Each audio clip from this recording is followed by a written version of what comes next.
আমি হানজালা কতদিন বাঁচবো জানি না, কতদিন এদেশে জীবিত থাকবো জানি না। সেই ইনসাফের লড়াইয়ে শপথনামা পাঠ করেছি, এই শপথনামা পাঠ করার পরে কতদিন হানজালারা জীবিত থাকবে জানি না, কিন্তু এতটুকু বলে যেতে পারি, আমাদের মতো হানজালারা যদি জীবিত নাও থাকে, আমার এই বংশের সন্তান দাঁড়িয়ে ইনসাফের পক্ষে কথা বলবে। এজন্য প্রিয় ভাইরা আমার, এই আধিপত্যের রাজনীতি আমরা ভেঙে যেই নতুনত্বের রাজনীতির ধারা শুরু করেছি, আপনারা সেই ধারাকে অব্যাহত রাখবেন তো? আওয়াজ করে বলেন, সেই ধারাকে অব্যাহত রাখবেন তো ইনশাআল্লাহ? আগামীর রাজনীতিতে আমরা গোটা শিবচর থেকে গোটা বাংলাদেশকে দেখিয়ে দিব, গোটা বাংলাদেশের রাজনীতি একরকম, আর শিবচরের রাজনীতি আরেকরকম। আমরা শিবচরকে গোটা দেশের সামনে পরিচিত করিয়েছি, এখন কাজ থাকবে এই শিবচরকে গোটা পৃথিবীর সামনে পরিচয় করানো। লম্বা দীর্ঘ কথা বলার জন্য দাঁড়াইনি, এসেছি এই কাঁঠালবাড়ি ইউনিয়নের মানুষকে একটু ধন্যবাদ জানাইতে, এসেছে এই কাঁঠালবাড়ির মা বোনদেরকে একটু ধন্যবাদ জানাইতে, এসেছে এই কাঁঠালবাড়ির যুব সমাজ যুবক ভাইদেরকে একটু ধন্যবাদ জানাইতে, এসেছে এই কাঁঠালবাড়ির মুরব্বীদেরকে একটু ধন্যবাদ জানাইতে, যারা ব্যালটের মাধ্যমে জাতীয় সংসদের নির্বাচনের জবাব দিয়েছে। এই কাঁঠালবাড়ি হচ্ছে পুরা আমাদের শিবচর থানার একটা ইউনিয়ন, হচ্ছে এই কাঁঠালবাড়ি, যে ইউনিয়নের প্রত্যেকটা কেন্দ্রে রিক্সা প্রতীক বিজয় হয়েছে। এজন্য প্রিয় ভাইরা আমার,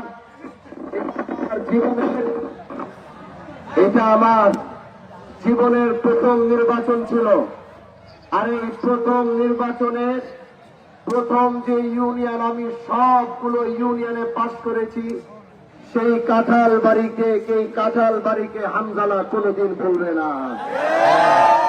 এজন্য এই কাঁঠালবাড়ি আমার মনে থাকবে যে এখান থেকে আমি সর্বোচ্চ বেশি ভোট পেয়েছি। এজন্য কাঁঠালবাড়ির মানুষদেরকে আবার দিল থেকে, অন্তর থেকে, মন থেকে হাজী শরিয়তুল্লাহর বংশের সন্তান হিসাবে সবাইকে আবার ধন্যবাদ জানাচ্ছি। জাযাকুমুল্লাহ খায়র ওয়া আহসানাল জাযা। প্রিয় ভাইরা আমার, লম্বা কথা আমি বলবো না। যে আশা ভরসা নিয়ে আপনারা আমাকে এই জায়গায় বসিয়েছেন, যে আশা ভরসা নিয়ে আপনারা 35 বছরের আধিপত্যের রাজনীতিকে ভেঙে দিয়েছেন, যে আশা ভরসা নিয়ে হানজালাকে দেশ ও জাতির কল্যাণে কাজ করার সুযোগ দিয়েছেন, আল্লাহ যদি হানজালাকে বাঁচিয়ে রাখবে, হানজালা যেই শপথ, যেই ইশতিহার গুলো এদেশের মানুষকে বলেছিল, হানজালা নির্বাচন হলে এদেশে কোনো দুর্নীতি হবে না, হানজালা নির্বাচন হলে এদেশে কোনো অন্যায় হবে না, হানজালা বেঁচে থাকতে এদেশে কোনো মাদক ব্যবসায়ী মাদক ব্যবসা করতে পারবে না। হানজালা যে ওয়াদাগুলো দিয়েছিল, হানজালার এই ওয়াদাগুলো রাখতে কাউকে জমা খরচ দেওয়ার প্রয়োজন হবে না। এজন্য হানজালা যে ইশতিহারে যে কথাগুলো বলেছে, সেই কথাগুলো জীবন দিয়ে হলে রক্ষা করার চেষ্টা করবে। এজন্য প্রিয় ভাইরা আমার এই সফরে আপনারা অনেক মেহনত করেছেন, কষ্ট করেছেন। একজন আলেম হয়ে কষ্ট করেছেন, একজন আওয়াম হয়ে কষ্ট করেছেন, একজন অটো চালক হয়ে কষ্ট করেছেন, একজন ভ্যান চালক হয়ে কষ্ট করেছেন, একজন বাচ্চার আলেম মাহবুব হয়ে কষ্ট করেছেন, একজন 5 বছরের শিশু হয়ে কষ্ট করেছেন। ইনশাআল্লাহ এই কষ্ট কোনদিন হানজালা বৃথা যেতে দিবে না। প্রিয় ভাইরা আমার, সবচেয়ে বেশি এই লম্বা সফরে আমার পাশে বসা আমার প্রিয় ভাই, আমার রক্তের আপন বড় ভাই হাফেজ মাওলানা সাহা, সে আমাকে এই সফরে আমার পাশে থেকে সব সময় সহযোগিতা করেছে। এজন্য আমি হানজালা কতদিন বাঁচবো জানি না, কতদিন এদেশে জীবিত থাকবো জানি না, সেই ইনসাফের লড়াইয়ে শপথনামা পাঠ করেছি, এই শপথনামা পাঠ করার পরে কতদিন হানজালারা জীবিত থাকবে জানি না, কিন্তু এতটুকু বলে যেতে পারি, আমাদের মতো হানজালারা যদি জীবিত নাও থাকে, আমার এই বংশের সন্তান দাঁড়িয়ে ইনসাফের পক্ষে কথা বলবে। এই আধিপত্যের রাজনীতি আমরা ভেঙে যেই নতুনত্বের রাজনীতির ধারা শুরু করেছি, আপনারা সেই ধারাকে অব্যাহত রাখবেন তো? আওয়াজ করে বলেন, সেই ধারাকে অব্যাহত রাখবেন তো ইনশাআল্লাহ? আগামীর রাজনীতিতে আমরা গোটা শিবচর থেকে গোটা বাংলাদেশকে দেখিয়ে দিব, গোটা বাংলাদেশের রাজনীতি একরকম আর শিবচরের রাজনীতি আরেক রকম। আমরা শিবচরকে গোটা দেশের সামনে পরিচিত করিয়েছি, এখন কাজ থাকবে এই শিবচরকে গোটা পৃথিবীর সামনে পরিচয় করানো। এজন্য আপনারা পাশে থাকবেন তো ভাই আমার? এই লড়াই আমার একার পক্ষে করা সম্ভব না।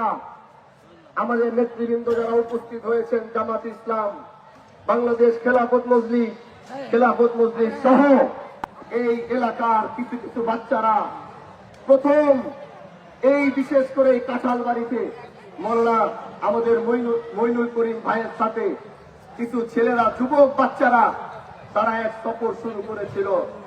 আল্লাহ যখন কাজ নেয়, কার মাধ্যমে কাজ নেয় এটা আসলে বলা যায় না।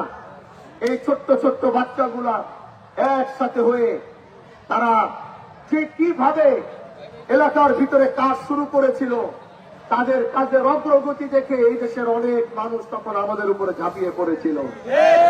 এজন্য যারাই যেখান থেকে যেভাবে যার যার সামর্থ্য অনুযায়ী কষ্ট করেছেন, মেহনত করেছেন, আল্লাহ পাক যেন এই মেহনত, এই কষ্ট, এই সব কিছু যেন ইসলামের চূড়ান্ত বিজয়ের জন্য যেন কবুল করে।